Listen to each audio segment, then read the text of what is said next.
फिर दूसरा चक्कर भी 2 सेकंड में कवर कर रहा है, तो हम कहेंगे ये इसका पीरियाडिक मोशन है। तो क्लियर हो गया। पीरियाडिक मोशन क्या होता है? बॉडी का वो मोशन जो वो फिक्स्ड टाइम में रिपीट होता होता हो, तो इसको हम कहते हैं पीरियाडिक मोशन। चलो, अब आते हैं सिंपल हार्मोनिक मोशन पर। सिंपल हार्मोनिक मोशन क्या है कि इसके आगे लफ्ज है सिंपल, उसको समझिए पहले। एक बात ज़हन में रखें सिंपल हार्मोनिक मोशन के हवाले से कि ये वाइब्रेटरी मोशन होता है, लेकिन simplest form of vibratory motion होता है। Simplest form of vibratory motion का क्या मतलब हुआ? सुने, वाल फैन, उसका जो रोप है उसको आप एक कोने से छोड़ दें, तो आहिस्ते आहिस्ते धीरे धीरे उसका मोशन जो है ना वो कम होता जाएगा। ठीक है, उसका चक्कर मतलब नजदीक नजदीक बनेगा। तो आखिर में जब वो ना स्टॉप होने से थोड़ा पहले आप देखेंगे कि बस थोड़े ही लेंथ पर उसका मोशन होता है। सपोज मैं आपको ये बात समझाने के लिए ये देखें, ये एक हो गया पेंडुलम, ये आपने बॉब लगा दिया, ये यहाँ भी जाएगा, यहाँ भी जाएगा। ठीक है, अब आपने यहाँ से वो छोड़ा, लेकिन थोड़ी देर के बाद आपको ये मालूम होगा कि ये जो बॉब है ना बस इस हद तक सिर्फ मूव कर रहा है, मतलब स्टॉप होने से थोड़ा पहले। तो ये जो कंडीशन है ना इसको हम कहते हैं SHM। SHM simple harmonic motion, because it vibrating तो है लेकिन सिंपलेस्ट वाइब्रेटिंग बॉडी है। वो वाइब्रेटिंग बॉडी जो बस रुकने के करीब करीब हो। ठीक है, बहरहाल आ गया होगा होपफुली आपको समझ में। तो बहरहाल it is the simplest vibratory motion, ये यहाँ पर लिखा हुआ है। अब एब्रीविएशन इसका SHM होता है। इसके मेन कंडीशंस होते हैं, कैरेक्टरिस्टिक्स होते हैं। कंडीशंस या कैरेक्टरिस्टिक्स होते हैं, पहला ये है कि ये मोशन लाजमी वाइब्रेटरी मोशन हो। ठीक है, ये अलग बात है कि वाइब्रेटरी मोशन में सिंपलेस्ट वाला ये होता है। अच्छा, दूसरी बात वेरी इंपॉर्टेंट, गौर करें। Some restoring force must act on the body, कोई ना कोई रीस्टोरिंग फोर्स बॉडी पर लाजमी लगे। अच्छा, रीस्टोरिंग फोर्स क्या होता है? आप लफ्ज रीस्टोर से कुछ ना इसका अंदाजा लगाएं। अब ये क्या होता है बेसिकली कि हम अपना फ़ोन जो है ना वो 6 महीने चला के 7 महीने चला के फिर हम कहते हैं कि यार ये फ़ोन ना आप रीस्टोर पर लगा दें।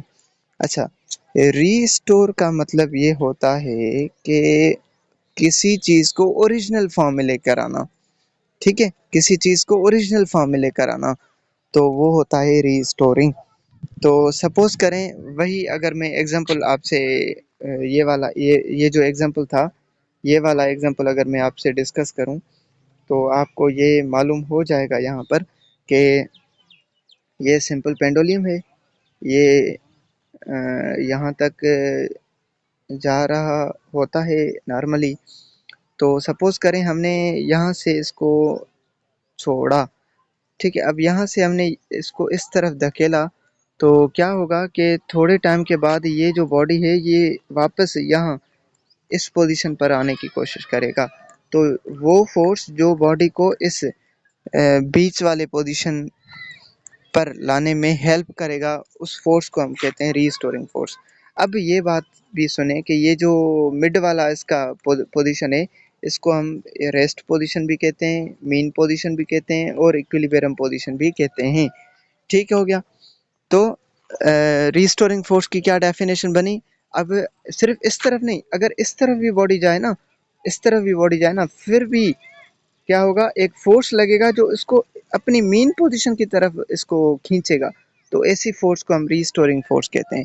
तो ये सिंपल हार्मोनिक मोशन का, क्योंकि वाइब्रेटरी मोशन है तो जाहिर सी बात है वो मेन पोजीशन के करीब करीब बॉडी आना चाहेगी। तो ये होगा रीस्टोरिंग फोर्स। इसका मतलब सिंपल हार्मोनिक मोशन के लिए ये ज़रूरी है कि उस बॉडी पर रीस्टोरिंग फोर्स लगे। रीस्टोरिंग फोर्स क्या होती है? A force that restores the body towards its mean position। ठीक हो गया। अच्छा, और ये बात भी याद रखें कि मीन पोजीशन पर यहाँ पर जो इसका डिस्प्लेसमेंट होता है वो ज़ीरो होता है। डिस्प्लेसमेंट जीरो होता है, क्योंकि यहाँ पर तो रेस्ट में होता है ना, रेस्ट में तो डिस्प्लेसमेंट जीरो ही होगा। ले, लेकिन अगर हम सपोज इस साइड चलते हैं या इस साइड जाते हैं तो फिर डिस्प्लेसमेंट बढ़ता है। इस पॉइंट को मैक्सिमम यहाँ और या इस पॉइंट्स को हम कहते हैं एक्सट्रीम पॉइंट्स, और इस पॉइंट को बीच वाले को कहते हैं हम मीन पोजीशन। तो डिस्प्लेसमेंट मैक्सिमम कहाँ होता है? मैक्सिमम होता है यहाँ पर और यहाँ पर, मतलब एक्सट्रीम पोजीशंस पर डिस्प्लेसमेंट मैक्सिमम होता है और मीन पोजीशन पर डिस्प्लेसमेंट जीरो होता है। ये आप समझ लें, आप याद रखें इस बात को।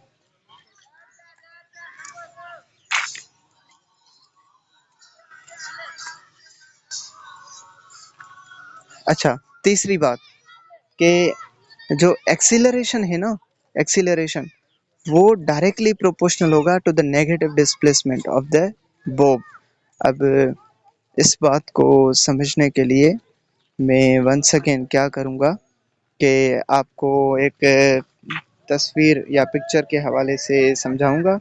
तो बहुत इजी है, कोई मुश्किल नहीं। अब ये देखें, ये हो गया सिंपल पेंडुलियम, ये हो गया इसका बॉब, ये यहाँ तक जा सकता है, ठीक है। अब यहाँ पर मीन पोजीशन पर उसकी जो डिस्प्लेसमेंट है वो कितनी है? ज़ीरो। अब डिस्प्लेसमेंट ज़ीरो है तो डिस्प्लेसमेंट वेक्टर क्वांटिटी है, डायरेक्शन होगा ना इसके पास। तो डिस्प्लेसमेंट मैक्सिमम कहाँ होगा? यहाँ इस पॉइंट पर, और दूसरा इस पॉइंट पर, एक्सट्रीम पॉइंट पर। अच्छा, तो डिस्प्लेसमेंट की डायरेक्शन क्या हो गई? डिस्प्लेसमेंट की डायरेक्शन हो गई away from the mean position, फिर वो इस तरफ हो या फिर इस तरफ हो, लेकिन मीन डिस्प्लेसमेंट का डायरेक्शन क्या हुआ? Away from the mean position. अब एक्सीलरेशन की बात सुने, एक्सीलरेशन को हम कहते हैं तेजी, बॉडी कितना तेज मूव कर रही है ना, ठीक है। अच्छा, अब ये आप सुने कि यहाँ पर अगर बॉडी आ गई तो वो बॉडी रीस्टोरिंग फोर्स की वजह से क्या होगा? रीस्टोरिंग फोर्स की वजह से ये बॉडी यहाँ पर वापस आना चाहेगी। तो वापस से जिस एक्सीलरेशन से आती है उस एक्सीलरेशन का डायरेक्शन भी तो मीन पोजीशन की तरफ ही होगा ना। तो अब ये भी आप समझें कि displacement away from the mean position होता है और acceleration towards the mean position होता है। तो हमें ये मालूम है वेक्टर क्वांटिटीज में कि वेक्टर क्वांटिटीज का डायरेक्शन अगर अपोजिट हो तो हम माइनस का साइन लगा देते हैं। वो जस्ट रिप्रेजेंट करता है कि ये वेक्टर क्वांटिटीज दोनों अपोजिट डायरेक्शंस में है। क्लियर हो गया?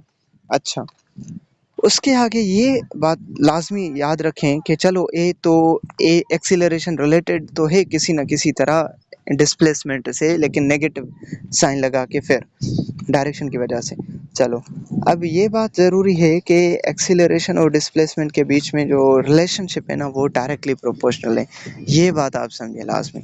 तो ये सिंपल हार्मोनिक मोशन की तीसरी कंडीशन होती है कि एक्सीलरेशन डायरेक्टली प्रोपोर्शनल है माइनस एक्स के।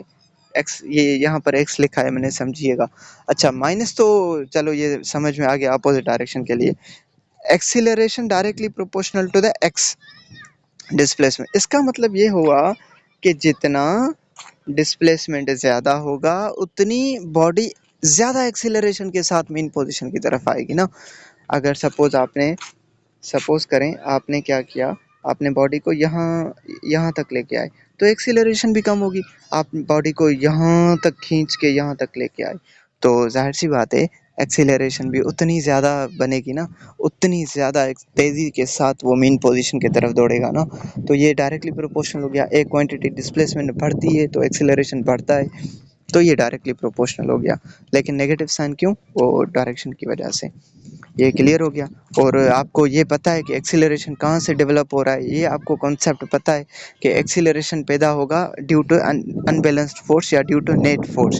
तो इसमें जो रीस्टोरिंग फोर्स है वही तो एक्सीलरेशन प्रोड्यूस करवा रहा है, ठीक है। बहरहाल, तो ये हो गए तीन कंडीशंस।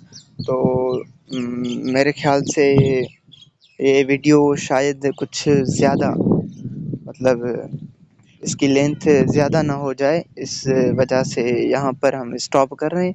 और इसके आगे जो इसकी डेफिनेशंस और इसके एग्जांपल्स होंगे ये मैं वीडियो के टाइटल में पार्ट SHM पार्ट 1 और पार्ट 2 के नाम से अपलोड कर दूंगा, ठीक है। तो अल्लाह हाफिज़।